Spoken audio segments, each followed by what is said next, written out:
Welcome to the Honest Health Podcast with your host, Jeffrey Burke. Honest Health brings you the brightest minds in the natural products industry, as well as athletes and entertainers. Jeff will keep you entertained and informed while educating on how to be successful on your healthy journeys. Now, here's your host, Jeffrey Burke. Hello and welcome back to the Honest Health Podcast. My name is Jeffrey Burke and I am so glad that you're here today. Every time I get to do one of these, I get to talk with incredible people in our industry and people outside the industry as well. And the whole idea is to bring messages to the listeners. You never know when the perfect message or the last piece of the puzzle is going to come your way. We just have to stay open. We have to be prepared to take those messages and also understand that the message may be coming from an area you never ever thought it would come from. And that's okay. So I think today you're going to really enjoy this conversation. I have a previous guest coming back today who I absolutely love and I respect so highly. Dr. Jennifer Greer is here with us today, and we're going to be talking about some fun stuff. But what we're going to do first is we're going to start. First, I'm going to ask her where she is right now because I know she's on the road. And hey, welcome to the show. How are you? Hi, great. Thank you so much for having me back. It's exciting to be here today. I'm so glad you're here. So where are you? I am currently in Spain. I am in a little town right outside of Malaga that is called Torremolinos. And it's a little ocean town right on the water on the Mediterranean Sea. And it is beautiful. Oh, I can't even imagine. It's first time there? It is, yeah. Not to Spain, but to this particular area. You know, I think there's nothing better than visiting other cultures and standing back and taking a look at how people do things. Do they do things differently? Obviously, they think differently. The food is different. The climate is different. And, you know, kind of taking it all in and absorbing it. So this is great. How long are you going to be there? I will. So last week I was in Barcelona for VitaFood. So I was there for a week. This week I'm here. And then at the end of this week, I am headed off to Portugal, which will be brand new for me. I've never been there. Talk about VitaFoods. How was it? You know, because we've been to so many of these shows over the years. I've never had the pleasure. What was it like? It's really great. I highly recommend it. It's been interesting. This is my second year to go. First year in my role with my own business as an independent consultant and scientific advisor. So I had a little bit of a different take on the show coming from that, but it's a great show. First of all, the entrance fee is the entrance fee. So it kind of doesn't matter what kind of professional you are. Everybody pays the same price. The earlier you register, the better. And it's actually quite affordable, the registration fee. So if you can also budget for and afford the rest of the trip, because you do have to fly to Spain and spend a week in Spain, right? It's actually quite an affordable trip. The show itself is very large, and word on the street is that it's going to be even bigger next year. So we'll see. But right now it covers 3 full exhibit halls in the space. It is really very beautiful. It has, the very sort of European clean line. Everything looks very modern. It just has this really nice feel. The aisles between the booths are wide enough that you never feel crowded, even though there are a lot of people there, but it never feels overly crowded. It's a fun show, but it's a very business serious show. So if people set meetings with you, it's because they really truly want to talk to you about doing business with you. Not just saying hi because you're old friends, which also good to say hi, but the show is business. We love to do that. So we love to do that, but the show is very business focused. And then the after hours, are to have fun. And then you're in Spain, right? So you're going to tapas dinners and, enjoying a beautiful city. It's really a great show. I highly recommend it. They call it VitaFoods. Is it supplements or just food? It is primarily supplements. So I would say the closest thing you can compare it to is really Supply Side Global. So even though it's called VitaFoods, it's really supplements. And it is a lot like Supply Side. So they're all owned by Informa, put on by the same people, but in different areas of the world. And this is a lot of ingredient suppliers, finished goods, co-manufacturers, service providers, really across the board, everything in the supplements industry that you would look for. I love it. And is it across the board? Is it practitioners? Is it holistic? Is it retailers? I mean, across the board, people go. I would Yeah, presume. it's really everything. Just much like supply side is, it's really a little bit of everything, and the focus is, ingredients and getting ingredients into finished goods more than anything. Language barrier. Most people speak English there.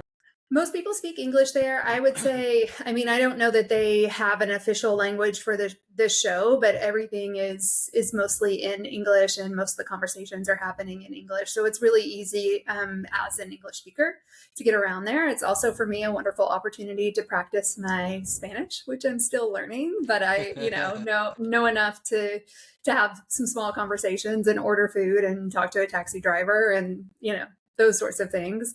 Yeah, it's really cool. I love it. So if you were to put the United States and Spain side by side, because culturally, I think this is interesting, is the mentality toward natural products the same there? Is it stronger there?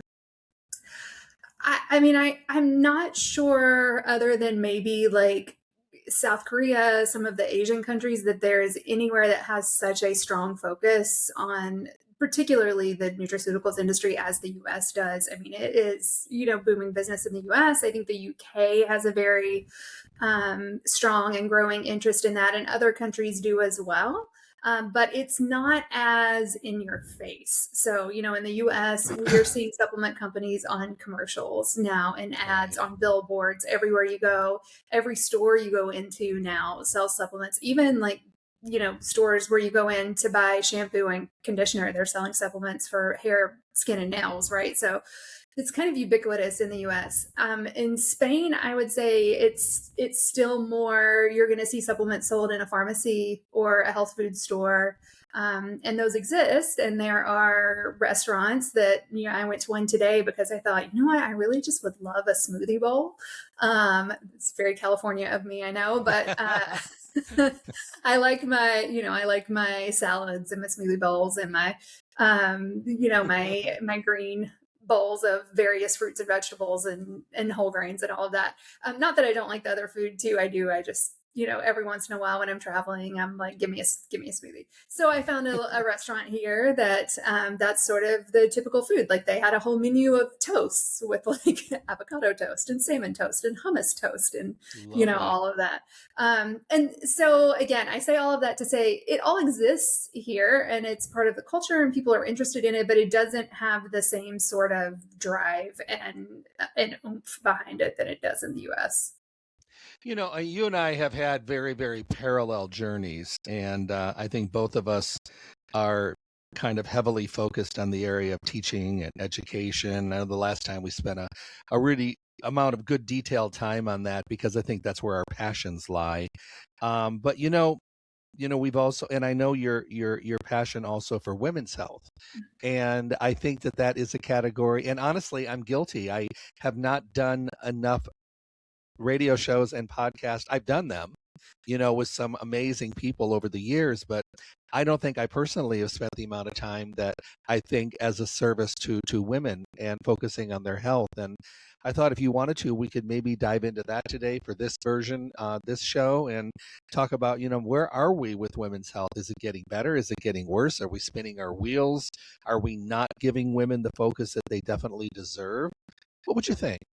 Yeah, I would love to talk about this. This is something that I'm very passionate about and means a lot to me, not just as a woman, but about half of the population are women. And historically, our health has not been front and center for a variety of reasons. And now it seems like it's kind of everything that people are talking about, which is wonderful. The problem comes in, is it all talk or is there action behind it? And so I will say at all of the industry trade shows over the past year, the conversation around women's health has grown quite quickly and has been a pretty big focus, and VitaFoods was no exception. There was a lot of talk around women's health. There was a lot of women-focused ingredients, women-focused products, discussion around women-focused research. But one of the things that I found truly astonishing was Vita Foods always has a women's networking breakfast during the event. And I went to that. It's sponsored by one of the ingredient companies who had a speaker that was talking about the state of women's health. And she mentioned two things that I think are incredibly striking. One is, despite all of the conversation we're having around women's health and the interest around research in women's health, when you look at the number of published clinical trials today, there are actually fewer recently published trials focused on women than there were 20 years ago.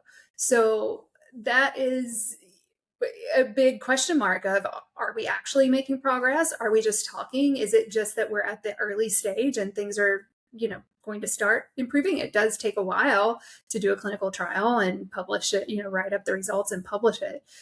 But that was really striking to me. And then the other one was, when you look at research into mastitis, which is, a condition that happens with breastfeeding where there's inflammation and can be very painful, the research is all in cows. It is not in human women. It is in cows because there is an economic interest in preventing mastitis in cows for, dairy production. There's not an economic interest in preventing mastitis in women. And then, which got me thinking, not that I'm a conspiracy theorist, but it did get me thinking there is actually an economic interest in not curing mastitis, because then you're going to sell more formula for women who are unable to continue breastfeeding because of that. So I don't know that for sure that those are the reasons why, but that was brought up that there's the research is in cows for economic reasons to support the dairy industry. The lack of research in women, there's a big question mark around that. Why does it not exist? Because it is not an uncommon condition. It does happen to a lot of women, and women's health in general is still flying under the radar. And thank you for those points. No, I really appreciate that. That's disheartening. I think also, I have to tell you, I tune into as many of the women panels, the women nutraceutical panels. They're brilliant. And I will tune in and set a time when I can zoom in and follow and listen. And the amount of passion, but also the amount of scientific education and research that the women on these panels have. And I just think that it's amazing. And if people get the chance to tune into some of these panels, they definitely should, because of the fact that you walk away, with those aha moments and all those I have no idea moments, and I think that that's really important. And I do seriously think that this category, women's health and well-being, has been, I wouldn't say ignored, but I would say definitely not given the focus it deserves. Yeah, it really, and there are a lot of complex reasons behind that, and I get that. I'm excited that things are moving in a different direction, but we were having some pretty heavy industry conversations a couple of weeks ago at a leadership seminar that I was at, particularly around women's health. And it was interesting to hear a couple of things from women. One was a woman researcher who was admitting that at one point in time, she herself contributed to this problem because as an early researcher who had limited funding, limited time, and had to get a study done, it was much easier to focus on men only because you didn't have to worry about factoring in women's cycles and all of the hormonal changes that could go into potentially affecting the results. Those things are difficult to measure and factor in, and it does often take extra time and money to do them. Mm-hmm. And so even as a woman herself who deeply cares about women's health and women's research, she was sort of, not realizing until after the fact that she had contributed there, which I thought was a really interesting conversation to have and really great for her to admit that. The other piece of the conversation that was interesting was listening to people at some very large, well-known, supplement companies talk about the internal conversations that they're having around women's health and creating women's products, and how even though everyone seems on board from the outside, the conversation tends to circle back around to, what's easiest, what can we do? And they end up still doing the pink it and shrink it, right? As they call it in a lot of industries, where you just take the version that's created for everybody and put a pink label on it, call it women's health, without really looking into what do these ingredients do in women. And unfortunately, because of the lack of research, a lot of times we don't know specifically. The studies are either in men only or mixed audiences, and that gives you very different results than in a female only audience. Well, and women do so much of the buying for the household, and they do so much of the arranging of the supplementation. And, men will be the first to admit that if it isn't laid out for them and set out, they usually don't take it. It's a little bit harder for them to get as focused and as passionate about their supplements. Now it's getting better, but I would think that with women being such a huge sector, that there wouldn't be a lot more available using documented science for these women, because they're not just shopping for the family, they're shopping for themselves. And many times they're going to find a lot more supplements for libido and testosterone, and for men and for kids, than they're going to find for women's health. And it's not just about health, it's stages of health. Women start young, and then they start to have their menses, and then they go through the premenstrual, and they either have children or they don't, and then they get premenopause, menopause, postmenopause. They have all these journeys and chapters, and every one of them should be being addressed to make the transition as semi-painless as possible, but maybe smoother. And I don't think it's being addressed. And I think the companies that really start really giving it the focus, they will see, number one, their products will do very, very well. And if they're doing it right with quality ingredients and pinpointed science, they're going to do really, really well. But someone needs to just break away and get this started. Because, as I walk through the stores, I don't see enough. Yeah, agreed. And much of what is coming out right now is so perimenopause focused. Yep. And part of that is really being driven by social media and how women are interested in their health. They're interested in solutions. We're finally seeing conversations around menopause and the different phases of that. Perimenopause, menopause itself is just that one day that marks 12 months with no menses, and then postmenopause phase after that. And what a lot of women are experiencing is symptoms that are similar to perimenopausal symptoms. When you look at the symptom spectrum for perimenopause, there are 40 to 60 symptoms generally listed that can fall into that. Somewhere around, 70 to 80% of women will be symptomatic in menopause. Of those women who are symptomatic, about 70% have hot flashes, which means that 30% of those who are symptomatic do not have hot flashes. And a lot of the supplements that are in the market, that's the main thing that they push, is hot flashes. And sure, that happens to a lot of women, but it's not the only thing that's happening. The other thing that's happening is women are experiencing those sorts of symptoms really younger, in their 30s, than is what we would consider within the scientific definition of perimenopause and menopause. So the average age for menopause is 51, and perimenopause is generally somewhere up to 8 to 10 years before that. So if the average age of menopause is 51, the average age of perimenopause is 41 to 43, right? For the earliest onset of symptoms. Some people it's much later than that. Some people it's a little bit earlier. But we've got women who are 32 who are saying, oh, I think I'm in perimenopause. I have all these symptoms, and they name off symptoms that are like perimenopausal symptoms, but they are quite a bit younger, and maybe they are in fact not in perimenopause. And this is where I think the science really has not caught up yet. So I think there's a couple of things that are potentially happening here. One is, I think there might be another phase of women's health that we have not identified yet. And that is something that happens probably between the age of like 28 to 30 and your early 40s. There's probably this other phase in there. We know that fertility greatly declines in the mid 30s and egg health and all of that. But that's not quite perimenopause yet. So perhaps there's something else going on in there.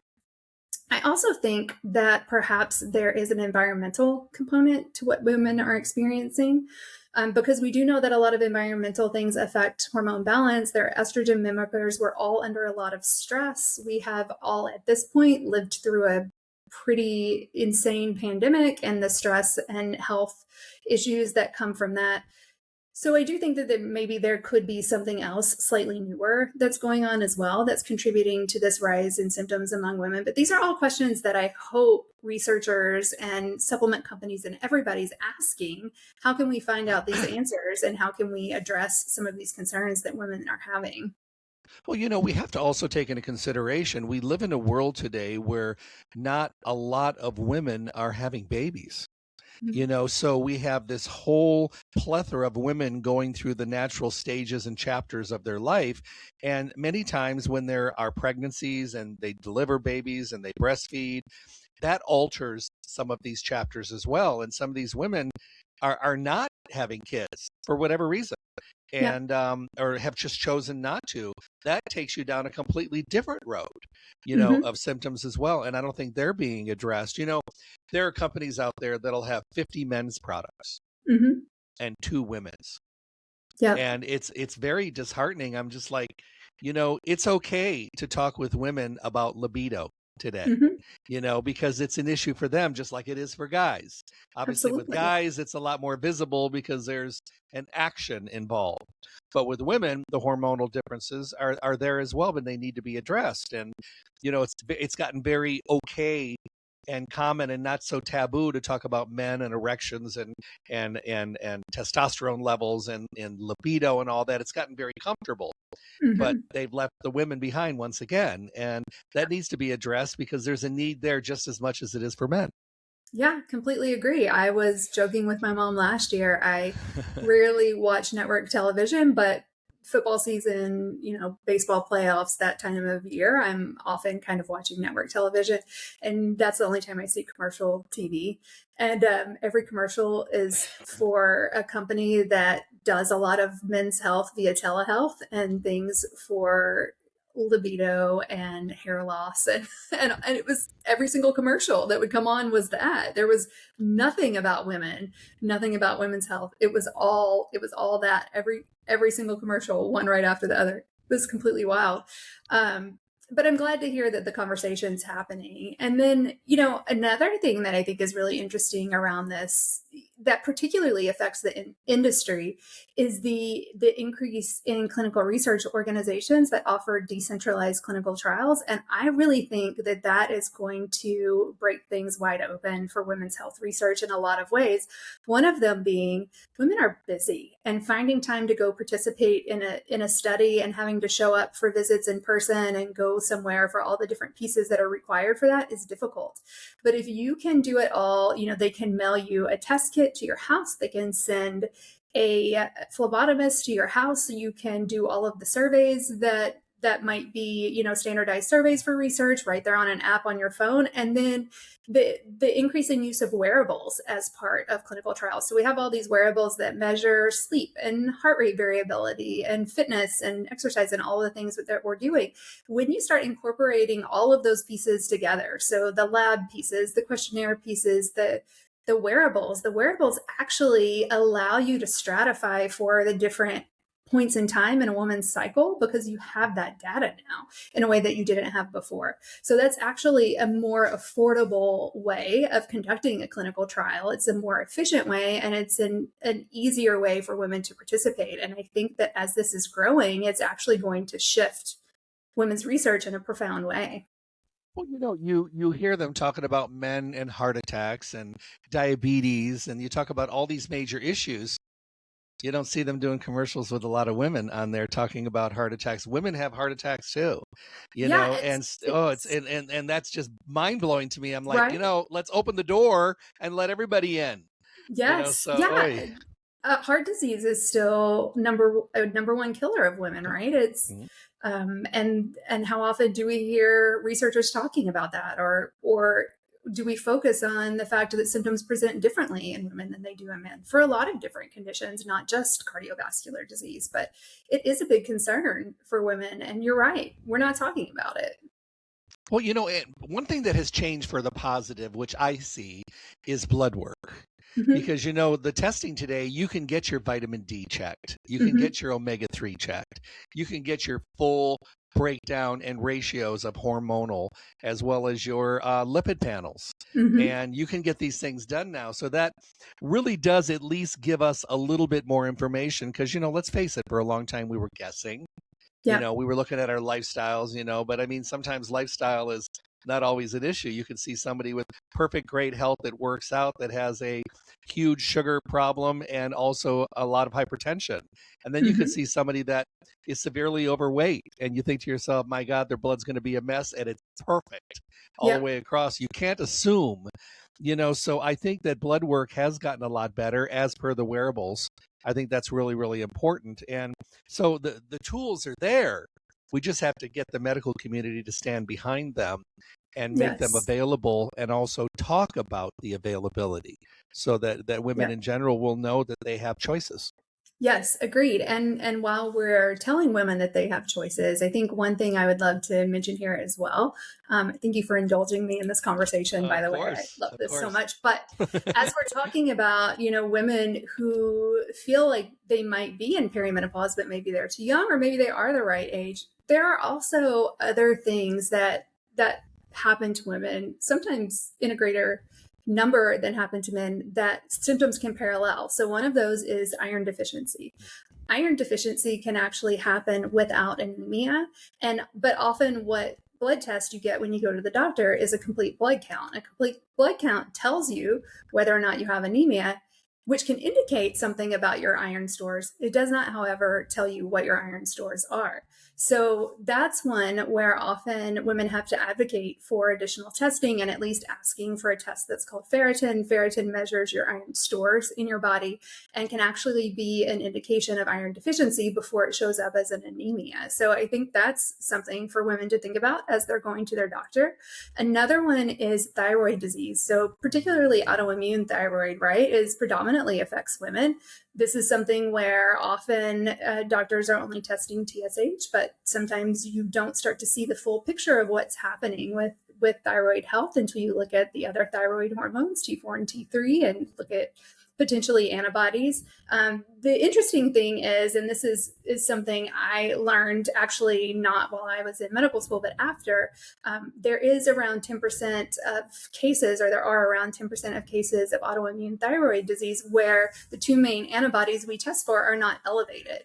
And there are other causes of autoimmune thyroid disease. And often women get dismissed because their TSH might still be in the quote normal range, and those two antibodies are normal, but that doesn't mean that there's not something else brewing there. And I actually say that from personal experience because that's what happened to me. And I do have an autoimmune thyroid condition, but it is not those two, TPO and thyroglobulin, neither are the ones that are elevated for me. So it wasn't until I saw an endocrinologist who was deeply specialized in this that I learned this information as a patient, not as a clinician. And so I think that's really interesting for women to consider as well. And then the third one is PCOS. And just this week, in fact, I just read about it yesterday, they have now officially changed the name. It is no longer PCOS. It is now PMOS, I believe, polyendocrine metabolic ovarian syndrome, which is much more accurate because it is, only a small number of cases have cysts on the ovaries. But what happens in every case is that there is metabolic dysregulation that has to do with various endocrine systems and how they're all working together. So just this one step of changing the name of that is going to blow it wide open for helping women. I think it's fantastic. I think that we will continue to learn, but we have to be diligent and persistent in our demand for information and availability of what's out there. Because I think there's already a lot of stuff available, but either women are not being told it's available, or maybe they're just not taking the initiative to ask. Yeah. And, and I've been to doctor's appointments with friends before that are extremely vocal. I'm going to ask this, I'm going to do this and all this. And we get in there and they say nothing. Yeah. So, I mean, I'm one of those people that say, write your questions down starting Yes. 2 weeks prior. Bring Mm-hmm. the pad with you, Yes. and then it's right in front of you, and then ask what you want to, but you're not searching for those questions. Because Yes. sometimes we get so intimidated by the pedestal that we put our medical community on that we get in there and we don't second guess. We just take the word of God there, if you will. And Yeah. sometimes the only way we're going to give them the tools to give us a diagnosis is by asking questions and them asking us questions and us giving them answers so that they can formulate. Otherwise, I think there's some guessing going on there as well. Yeah, agreed. And I know we talked about this our last podcast, but I'm going to mention it again. People have questions and they should be allowed to ask them. Yeah. And if you are in an environment where you are not being allowed to ask questions, that is probably not the right fit for you. You should be in an environment where your questions are welcome and where if the person you are asking them to doesn't have the answers, they are willing to offer to find the answers or help you to find someone who will. People have questions. Questions should be answered. That is a hill I'm going to die on. I'm on the hill with you. We can walk it together. I'm exactly the same way. I feel that the open doors of communication are very important. And, the companies in our industry that have really gone the extra mile and have really incorporated in education, and they have really made it a platform of their company for not only training the people within their company, but training things like their reps and their brokers who are talking about the lines to the retail stores, and then training retail employees who therein train the consumers about what's available. So I think all of that stuff is really, really important. And I think that we just have to really just stay diligent. And it's not always easy. Yep, agreed. And you're so right. I mean, we are living in a time where the industry is growing rapidly and there are constantly new competitors, whether you're an ingredients company or you're finished goods. At VitaFoods, I've never seen so many co-manufacturers. There's so many out there that are willing to make products for people, which means that there are a lot of products on the industry and there are a lot of versions of the same product on the industry. So if you are not doing the work to educate your end user, you're actually falling behind because someone else is. And how do you differentiate what you are offering if you're not educating people? And I think, even as a clinician and even as a supplier and stuff, we have to get our questions answered too. Yep. And we can't be intimidated to ask questions because we're able to do our jobs more completely and more effectively when we have the answers. And I nerd out on PubMed. It's so weird. But I love reading studies and I love knowing what they're doing. And I love reading the conclusions at the end. And sometimes I walk away and I read the conclusion. I'm like, I had no idea it was going to go that way. But, now I know that it can, so, it just makes it easier for me because you and I, we love to talk, we love to share, we love to teach, we love interacting with people. And I think that's really important. You have to be that kind of a person. The disheartening part of our industry right now is that a lot of companies have been swallowed up by other companies. And It is what it is. As long as the people that are swallowing up these other companies are not taking away the main part of the company that made them attractive for them to buy them in the first place. Yeah. So that's really important. The thing that's disheartening to me is many of these companies that for the longest time were built on the premise of education and knowledge and training and having those open doors, they have dissolved those departments. And I'll tell you, I find that to be, number one, absolutely asinine and ridiculous, because what's going to end up happening to many of these companies, because to your point, there is so much competition and so many other similar products that are on the shelf now. And if you are not out there teaching and educating and talking about what sets you apart and makes you different and makes you better and makes you more absorbable and your delivery systems and all that, nobody's going to know. And I'll tell you a funny little story, and I love this story. I was in Oklahoma and I was traveling. And I stopped at this tiny, tiny, tiny little health food store. They had a place for lunch. And so I walked in and the lady was really sweet and she was putting an order away and we started talking about things. And I'm reaching in the box, helping her do her order because I was way ahead of schedule. And behind her counter was a slat wall with shelves, and there were products in back of her where she checked people out. So someone came in and I just kind of backed away. And the lady says, "Can you help me with an omega-3? And she said, "Sure." So she walked behind the counter And she turned around and there were like 7 different fish oil omega-3s that were there. And I know them all because I've done shows with all of the 7 companies that were there. So she kind of went like this, and she went from one side, and then she went back again, and then she went back, and she finally grabbed a bottle of Nordic Natural Ultimate Omega, which is what I use. So she tells the lady about it, tells her how many times to use it a day, goes through the label with her. The lady thanks her very much. She goes, once again, you're always so helpful. So she leaves, and I said, can I ask you a question? She goes, sure. And I said, I'll preface it with, that's what I use, the Ultimate Omega by Nordic. So just so we are on that page. I said, why did you pick the Ultimate Omega by Nordic Naturals? Because there's so many there, and they're all really good. She said, that's the only company that ever came and gave us a training. And Wow. I knew it right then. That was the answer. Mm-hmm. That was the answer. And I've been on that bandwagon for a long time now. I'm like, if you do not educate people in stores, they have to be excited. They have to be able to be a brand ambassador and get behind these lines for a reason. They're either interested or they're using them or they're passionate about it. Otherwise, you're going to come in 2 years later and you're going to write the product off because it's going to expire. Yep, agreed. And, I think one of the reasons why those departments are the first ones that get cut is because the downstream impact of an education program happens so far down the stream that tying it directly to the economic income from, it's hard to do. It's hard to spell out exactly what that ROI is. There are multiple players in the chain, and the impact happens a long way from the source.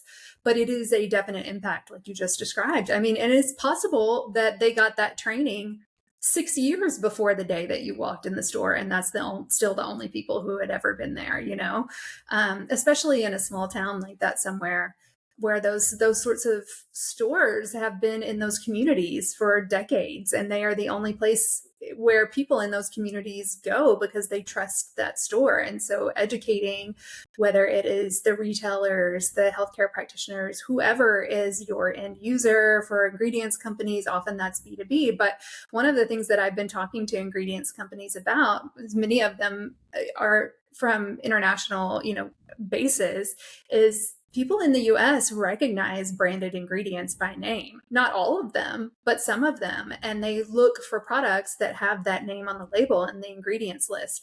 So it's part of it is educating your end user as the company that you want to get your ingredient in. Part of it is providing them what they need to educate their end user, but it's also figuring out how you, as an ingredient company, just as a finished goods supplement company would, how do you educate a healthcare practitioner? How do you educate a consumer? Because your branded ingredient that you have likely spent a lot of money doing clinical trials on and gotten it, trademarked and maybe patented and all those different things, people need to know about it so that they can know the science behind it. Well, and I think it's also being able to be comfortable with the products that you are talking about. Yeah. I think that with you and I may be assuming, but I think I'm right. I think we would rather associate with companies that have transparency and quality and integrity and use the right things, because there's a lot of companies out there that you'll never hear me say anything bad. That's not my style. People know that about me. I don't have anything bad to say about anybody. But the thing is, there's companies that I really want to come on my podcast because I know what they're doing and they're doing it really well. And there's other companies, they're doing it okay, but they're really not going the extra mile for the consumer. And the consumer extra mile for me is really important. Yes. Because they're the ones that are going to keep your company in business or not. They're the ones that are purchasing your end result. And if they don't understand it, or you haven't taught it correctly, or you're not making room in your budget to have someone out there to do it, there's a missing link. Agreed. Yeah. And I think that, it's also the people who have consumer safety in mind as well. Because there is a misconception among people that just because it's a natural product, it's a vitamin, a mineral, botanical, that it's inherently safe. And for the most part, these things are safe when you're taking them at the recommended dosage, or if you don't have any sort of, interaction with a medication. But a lot of people are not following the dosage advice on the label. They're just grabbing a bottle and taking it however they think they should. And that can have some safety risks. There was an episode of TV not too long ago. I don't know. Do you watch the show The Pit? Yeah, I do. Okay, so did you see the episode where someone came in with liver toxicity from a botanical? God, I did see that. Yeah. I thought it was interesting. They handled it really well because they didn't villainize the supplement. In fact, they made the storyline about how the person was taking it by not following the recommended dosage and was taking way too much of it. And the person even said, oh, I thought it was safe and it was natural and I should take more of it if I wanted more of the effect. And that's not necessarily the case. So, like you're saying, it's the companies who have consumer interest, consumer safety, who really care about making sure that the people who are using their products understand how, what, when, where, why, all of the pieces of it. Those are the ones that have my heart as well. Well, and we still have to realize that DSHEA is still present. Mm-hmm. And we have to be able to make sure that we're following those guidelines. Another side note, I love stories. So I'm in another part of California, and I stopped in a health food store, nice size health food store, and I was having a conversation with one of the young ladies that was in the department. We were chatting, and she goes, I have a hard time knowing what to say, when people ask me a question. And I said, you need to just read DSHEA and get kind of a framework and work within the framework. It's not hard. It's just how you say things. So this lady came in and I was standing kind of at an angle to her. And the lady says, what do you have for inflammation? And she says, well, we have, she goes, I really like turmeric. She started talking. She goes, turmeric will help to reduce. And I went, and she said, fix your, and she said, get rid of your, and I went, and this like 5 times. And finally I said, turmeric is very effective for supporting your natural inflammatory response. And she went, and I saw the lady that worked in the section. She was like, like this. The lady goes, okay, that's understandable. She left and she goes, oh, I definitely need to do some work here. I said, don't make it a big thing. I said, if you ever have a question, what's really easy is just put up, how do I talk about inflammation using DSHEA correctly? And it will tell you how to say things. And in the bottom, will tell you what not to do. Yes. And really, it's just protecting the industry, but it's also protecting the legalities of the store and you. So it was just kind of interesting because we have a lot of new people. And, I was talking to someone the other day. I said, we have so many, what's happening in our industry has happened in a lot of industries. We don't have as much new blood as we've needed for a while. There's a lot of us older timers that have been around a long time and we love what we do, but eventually we're going to need somebody, to come up and pick up the slack and take over and take out the mission. We've done a lot of the hard work. Now they get to take it to where it's fun, but the thing is we haven't done that. And then we had the pandemic. And then in the middle of the pandemic, a lot of people left, a lot of new people came in. And now there's a lot of new people in stores all over the country that have never had hardly any training. And I see it because I travel so much. I'm on the road all the time, and some things I'm teaching and some of the stuff I redo on basic stuff, and I'll see people go, oh, and I'm thinking, wow, this is basic stuff. So I try to bring some of that back in because I have to understand that there's people that may never have been privy to a basic training. Yep, exactly. So. And it is like speaking a completely different language. So you do have to learn how to speak DSHEA, as I like to say. Well, I've loved this. This has been so much fun. It goes so fast when we get to chat, and I respect you so much. I'm a big fan, and I love what you're doing out there. Question for you. I love to end with a question. If you could change one thing about the natural products industry, what would it be? Ooh, that is a good question. I think if I could change one thing, gosh, there's so many. I mean, and not to say I love the industry too, and there are so many things that I wouldn't change about it.